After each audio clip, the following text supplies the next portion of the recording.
그날 중앙당 청사로 출근을 하는데요. 그 정문에서 제자가 기다리고 있었답니다. 그래서 오랜만이니까 너무 반가워서 오랜만이네 하고 이제 반기는데 그 제자가 귓속말로 소곤소곤 말씀을 해주시는데 비서동지 사무실에 도청장치를 설치했습니다. 조금이라도 이상한 행동을 하시면은 모두 기록이 되니까.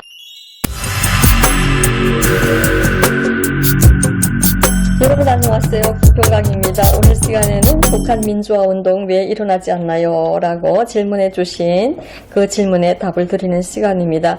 이 질문에 대해서 브라운 장님을 비롯해서 여러 명이 질문을 주셨는데요. 이 같은 질문들 중에 제가 세 가지 질문을 선정해서 뽑아 보았습니다. 첫 번째 질문입니다. 브라운 장님이 주셨는데요. 지금 현재 북한은 굉장히 가난하다고 들었습니다.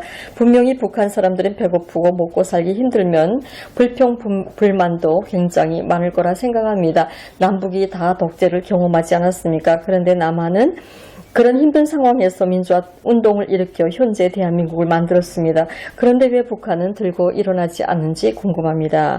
라고 질문을 주셨고요. 두 번째 질문은 익명으로 부탁을 하셨는데요. 탈북자들이 TV 출연을 보고 알았는데요. 북한에 있을 때 한국 영화를 많이 보고 들었다고 자랑삼아 말합니다. 외국이 어떻게 돌아가는지 어느 정도는 안다는 이야기인데요. 그러면 세습 독재가 나쁘다는 걸 알게 되고 외국의 민주화 투쟁 사례도 알 수 있을 것 같습니다. 들고 일어나 김씨 정권을 무너뜨리고 남한과 하나가 되어 통일을 하면 될 것인데 북한 사람들 왜 침묵하고 있습니까? 라는 질문이었고요. 세 번째 질문은 임손주님의 질문입니다.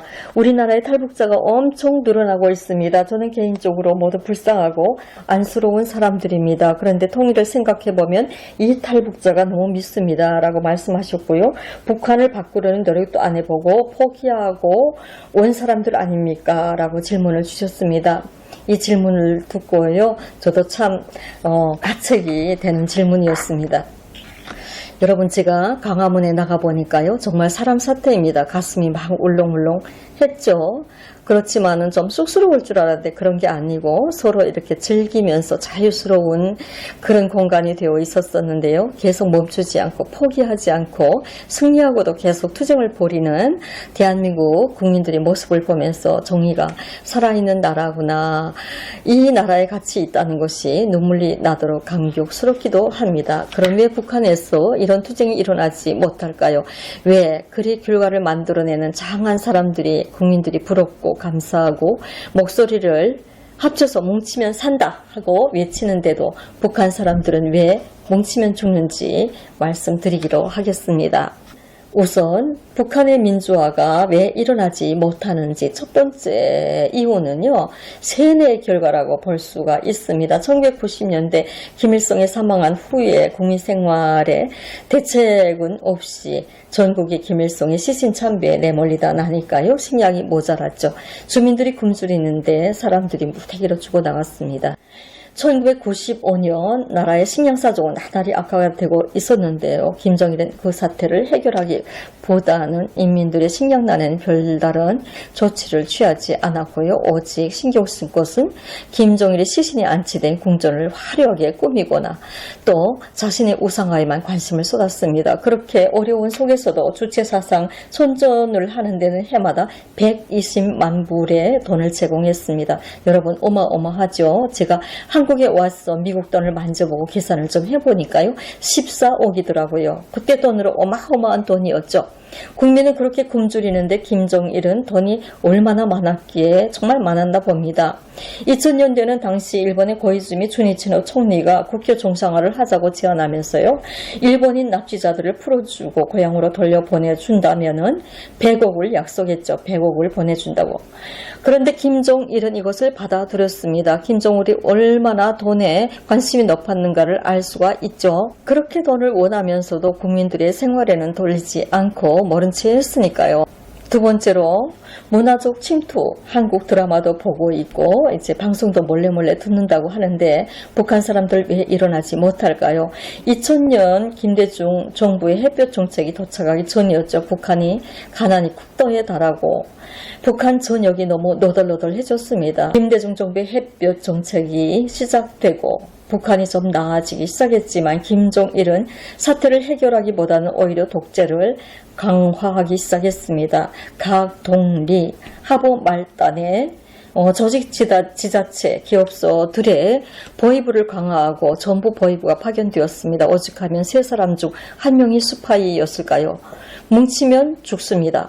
국가보위부라는 말만 들어도 부들부들 떨리는 비밀경찰망을 더욱 강화하고 조금이라도 반체제적인 요소가 나타나면 색출해서 공개적으로 또는 비공개적으로 재판도 없이 즉결 총살을 했으나 자동차도 운반 수단도 없는 북한에는 낮에는 이제 차가 점처럼 볼 수가 없었는데요. 저녁에는 그래도 트럭 소리가 요란하게 울리곤 했습니다.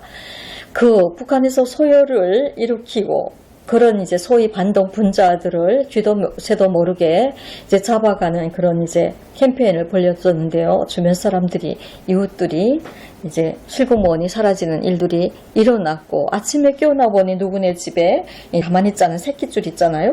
그런 것들이 막 놀려져 있고 그 집이 통째로 어딘가에 없어지는 그런 현상들이 많이 일어났었는데요. 북한 보위부에서 수종주의 날라리 현상을 반대하는 투쟁을 벌인다고요. 구소련, 유고, 체스코슬로바키아 등에서 공부하고 이제 유럽에서 공부하고 오는 그렇게 귀국한서 북한 주민들의 역량을 행사하고 있던 유학생 150명을 색출해서 국가 반역자들로 총살하는 그런 캠페인도 벌입니다. 실례로요, 저에게 한미모하는 친구가 있었어요. 유학생하고 결혼을 해서 한 1년 동안 아기자기하고 살면서 또 아기를 낳았었는데요. 남편이 한 달 동안 집에 들어오지 않았어요. 그래서 친정아버지가 여기저기를 수소문해서 알아본 결과에 보위부에서 반동 분자로 척결했으니까 총살했으니까 찾지 말라라는 것입니다.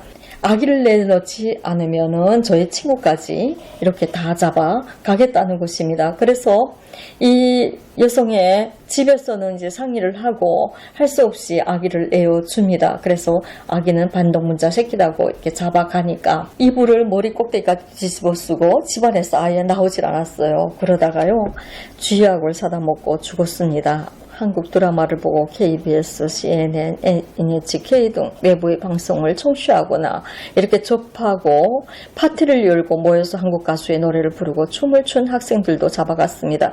반김정일 체제 활동 분자 색출이라는 이름으로 벌어진 캠페인에서 학생들 대부분이 끝까지 굴복하지 않았다고 합니다. 결국 사형수들은 총살당하러 가는 줄도 알면서도 뒤에 남은 학우들에게 저 먼저 갑니다 라고 덤덤히 인사를 남기고 당당히 최후를 맞았다고 합니다. 이런 광경을 매일 접하다 보니까요, 중앙당과 보위부 일꾼들 제정신에서 살 수 있겠으니까 술을 안 마시고는 견딜 수가 없었다고 하는데요. 왜냐면은 자기들이 죽여놓고도 죄책감이 시달렸죠. 아무래도 이제 북한의 가족들 올기설기 다 가족이 연루되어 있고 정말 꿈속에서도 죽은 자들이 살아나올 것 같겠죠. 당시 간부들과 주민들 속에 가장 잘 팔리는 것이 쌀이 아니라 술이었습니다. 고위층 정부 관계자들도 예외는 아니었는데요. 저는 황장엽 선생님을 모시고 2009년 북한산 밑에 있는 가나안 오리집이라는 곳에 가서 식사를 한 적이 있는데요. 그때는 제가 이제 온 지가 얼마 안 되었었죠. 그날 선생님은 3시간 반 동안을 한 번 쉬지 않으시고 말씀을 주셨는데요. 하신 말씀 중에 이런 말씀이 생각납니다. 어느 날 중앙당 청사로 출근을 하는데요. 그 정문에서 제자가 기다리고 있었답니다. 그래서 오랜만이니까 너무 반가워서 오랜만이네 하고 이제 반기는데 그 제자가 귓속말로 소곤소곤 말씀을 해주시는데, 비서동지 사무실에 도청장치를 설치했습니다. 조금이라도 이상한 행동을 하시면은 모두 기록이 되니까 조심하십시오 하고 말씀해 주시더랍니다. 당시 김일성 때는요, 한국의 서울대나 마찬가지였죠. 혁명강부 양성기지라고 해서 정부의 요직에 있는 자들이 거의나 황장엽 선생님의 제자라고 보시면 될 것 같은데요. 황장엽 비서동지만은 우리가 어떤 일이 있어도 보호해야 합니다 라고 말했다고 합니다. 여러분, 이제 탈북자가 왜 생겨났는지 좀 알 수 있을까요? 이렇게 많은 축군이 있었지만은 황장엽 비서는 이 말을 듣고 탈출할 수밖에 없었는데요.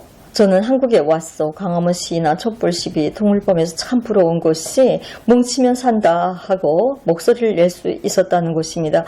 북한과 정반대의 목소리, 북한에서는 자유를 위해서 뭉치면 죽습니다. 뜻이 있는 모임은 할 수도 없고 3명 이상 모이면 꼭 추적하는 사람들이 있다라고 생각하시면 될 것 같은데요. 황장엽 선생을 비롯한 많은 김씨 반대파 반공주의자들도 민주화 투쟁을 한번 시작도 못해보고 결국은 독재를 이겨내지 못한 채 탈북하거나 주저앉고만 이유이기도 합니다. 여기서 우리는 북한을 싹을 자르는 것이라는 것을 알 수 있습니다. 여러분, 밀밭에 순이 뾰족뾰족하고 나올 때 그것을 가위로 싹둑싹둑 다 돌아가면 잘라준다고 하면 수확을 할 수 있을까요? 민주화 투쟁은커녕 자신의 목숨을 위해서 본의 아니게도 죄 없는 다른 사람의 목숨이나 친구의 목숨을 해쳐야 하는 그런 경우도 많습니다. 오죽하면은 자신이 탈북한다라는 것을 가족에게도 알리지 못하고 이렇게 떠나와야 했던 탈북자들입니다.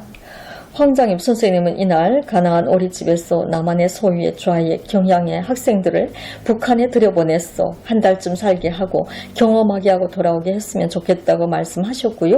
임수경이나 송두일 같은 북한에서 대접받는 남한인 몇 사람이 가보고는 알 수도 없다. 참고로 황 선생님은 이러한 자신의 소견을 자신의 회고록 작은 나보다는 큰 나를 위해서 꼼꼼히 기록을 남기셨습니다.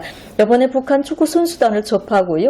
다치지 않고 돌아온 것만 해도 다행이다 라고 살아 돌아오며 감사한 우리 선수단을 보셨죠? 여러분들 그 선수단을 보시면서 다 생각했을 것입니다. 말과 행동이 일치하지 않던 이중인격자 김정일은요. 그래도 얼굴이 있어서 벼랑끝 전술을 하면서도요. 양아치처럼 몰래 진행을 하고 거짓말도 했습니다. 그러나 오늘의 김정은 뻔뻔스럽기가 짝이 없습니다. 너무 뻔뻔했어요. 세상에 대한 자신의 부정적인 생각과 오만과 야망을 노골적으로 드러내놓고 불평하고 독재의 칼을 국민의 머리 위에 세상을 향해서 군림하고 있습니다. 독재와의 평화를 외치는 자들에게 이렇게 말하고 싶습니다.